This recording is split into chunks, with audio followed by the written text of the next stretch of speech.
Kita lanjutkan ya daurah kita, daurah fikih sholat.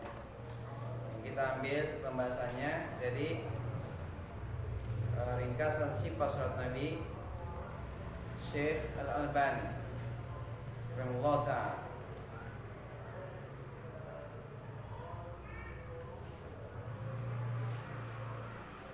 Selanjutnya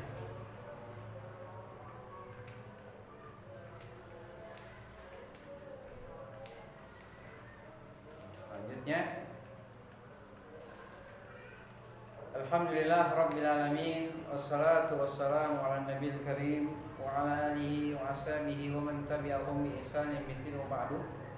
Kita masih menyisakan satu poin lagi, masalah sutroh dalam sholat. Judulnya adalah al-masyu ilal amami lima'il murur, berjalan ke depan untuk mencegah orang yang akan lewat ketika kita sholat telah menghadap sutroh. Di sini ada dua poin pembahasan. Yang pertama ya dari tema yang terakhir. Yang pertama adalah wa yajuzu ay yataqaddama khutwatan aw akthar liyamna ghaira mukallaf minal murur baina yadayhi. Boleh, berarti dibolehkan. Boleh seseorang maju selangkah atau lebih untuk menghalangi yang akan lewat. Menghalangi sesuatu yang akan lewat ya di depannya. Seperti hewan atau anak-anak. Ya. Karena kan ini belum ngerti nih. Karena tidak ya ini bukan mukallaf, ghair mukallaf, enggak ngerti ada orang sholat. Maka caranya adalah kita maju agar dia lewat di belakang kita, hatta min warai, sehingga dia lewat di belakang. Ini yang pertama. Yang kedua, wa inna min ahamiyyati sutra fi shalah annaha tahulu bainal musalli ilaiha wa baina ifsadi salatih bil murur baina yadayhi.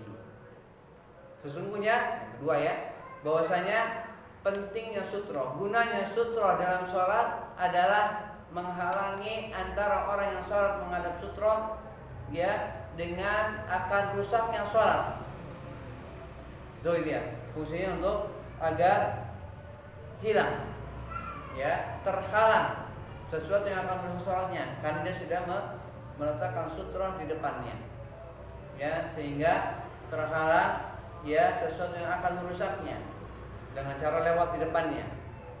Bi khilafil ladzi lam yattaqidha, berbeda dengan orang yang tidak salat menghadap sutra. Karena orang yang salat tidak menghadap sutra akan terputus salatnya, akan batal, putus salatnya apabila lewat di depannya pertama wanita yang sudah balik, putus. Demikian juga keledai atau anjing. Aja dia. Ini poin yang terakhir. Selanjutnya adalah tentang niat.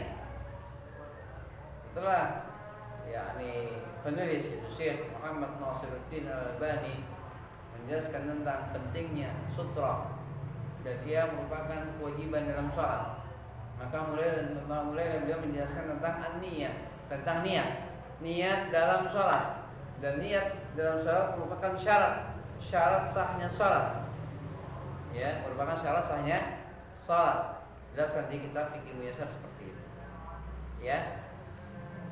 Kemudian di sini dijelaskan wala budda lil musalli min an yanwiya lis-shalah allati qama ilaiha. Ya, bahwasanya orang yang sholat harus meniatkan sholatnya yang akan dia kerjakan sholat tersebut. Dia harus apa? Meniatkan sholatnya. Ya. Kemudian wa ta'yiniha, dan menentukannya bi qalbi, dengan hatinya. Menentukan sholatnya, mau sholat apa nih? Maka ditentukan dengan niat. Wa ta'yiniha bi qalbi. Ka fardhi dhuhri awil asri aw sunnatihima masalan. Seperti dia mau sholat zuhur ya wajib, atau sholat asar, atau sholat sunnahnya. Contohnya seperti itu. Maka hendaklah seorang yang akan sholat ya syarat di antara syarat sahnya adalah berniat, meniatkan sholatnya dan menentukan dengan hatinya apa yang akan dia kerjakan, sholat apa yang akan dia tegakkan, laksanakan, baik sholat wajib atau sholat sunnah. Ini dijelaskan, wa huwa syartun aw ruknun, dan dia adalah syarat atau rukun. Di apa namanya, kitab ushul fiqh itu dijelaskan bahwa dia adalah syarat. Wa huwa syartun aw ruknun, ya, wa amma talaffuz biha bilisanih fa bid'ah. Adapun melafazkan niat dengan lisan hukumnya bid'ah. Mukhalifan lis-sunnah, menyelisih sunnah. Ya. Wa lam yakun biha ahadan min maqwil mukhallidin min al-a'immah. Tidak ada seorang pun pengikut ya para imam yang mengamalkannya, seorang pun dari para pengikut para imam. Tidak ada. Ya. Oleh karena itu bahwasanya niat tempatnya mahalluha al-qalb, tempatnya adalah hati dan tidak dilafazkan. Ya, seperti itu.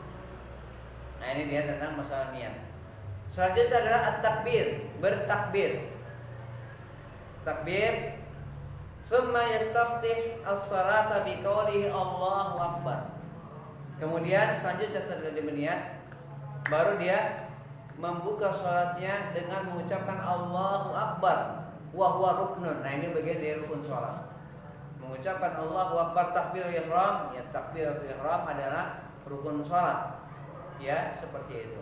Mana dalil? Nabi yang mulia alaihi salatu wasallam bersabda, "Miftahus shalah at-tuhur wa tahrimuha at-takbir wa tahliluha at-taslim." Ya. Kunci salat adalah bersuci dan yang mengharamkannya adalah takbir. Jadi kalau sudah takbir enggak boleh mengerjakan apa-apa. Takbiratul ihram, takbir untuk mengharamkan apapun yang bukan bagian dari salat. Itu disebut dengan takbiratul ihram. Wa tahliluha at-taslim, dan yang menghalalkannya adalah salam. Kalau sudah salam maka bebas lagi, halal. Apa yang dikerjakan setelah salam bebas. Maka kata Nabi, miftahus shalah at-tuhur, ya, wa tahrimuha at-takbir wa tahliluha at-taslim. Kunci salat adalah bersuci. Berarti kalau belum suci, belum terbuka, belum boleh mengerjakan salat karena belum terbuka pintu salat. Dan yang mengharamkannya adalah takbir, dan yang menghalalkannya adalah salam. Ya. Kemudian wala yarfa sautahu bit takbir fi kulli salawat illa idza kana imaman.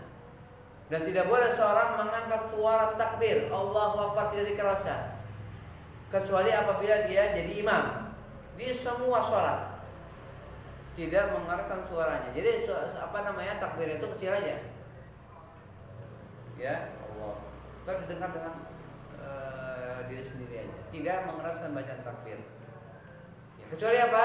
Illa idza kana imaman. Kecuali kalau dia jadi imam, keraskan suara takbir. Ya, seperti itu.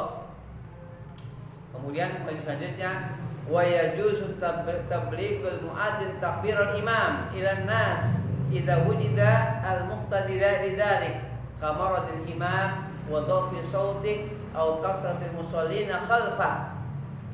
Diperbolehkan menyambung yakni baca takbir imam disampaikan supaya suara itu sampai terdengar sampai belakang.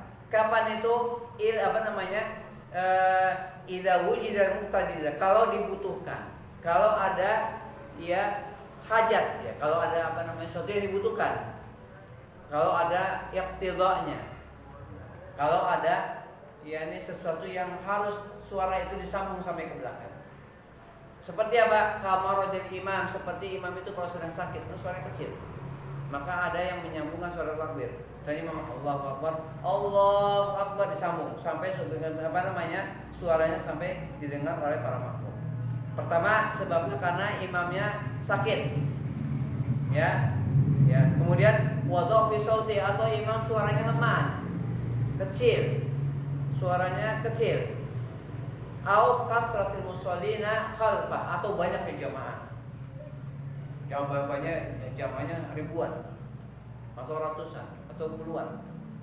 ya, dan dimungkinkan tidak terdengar bagi yang sholat yang paling belakang atau yang sudah penuh, ya, di antara para jamaah tidak mendengar suara imam, maka ada yang menyambungkan suaranya, itu diperbolehkan kalau ada keperluannya, kalau dibutuhkan tadi, sebabnya kalau imamnya sakit atau suaranya lemah atau banyaknya jamaah, para makmumnya banyak, para musholinnya, para orang yang sholat banyak sekali. Yang terakhir, wala yukabbirul ma'mum illa akiba intihai imam minat takbir. Ya, kemudian tidaklah makmum bertakbir, ya, kecuali setelah imam selesai bertakbir. Gas, Allahu Akbar, baru makmum bertakbir. Itu dia. Tidaklah makmum bertakbir kecuali apabila imam selesai bertakbir. Imam Allahu Akbar, baru makmum bertakbir. Ya, seperti itu. Mafhum? Kemudian raf'ul yadain wa kayfiyatuhu, mengangkat tangan dan cara mengangkat tangan. Memang kali ini di pertemuan selanjutnya ya. Kita cukupkan sampai sini dulu.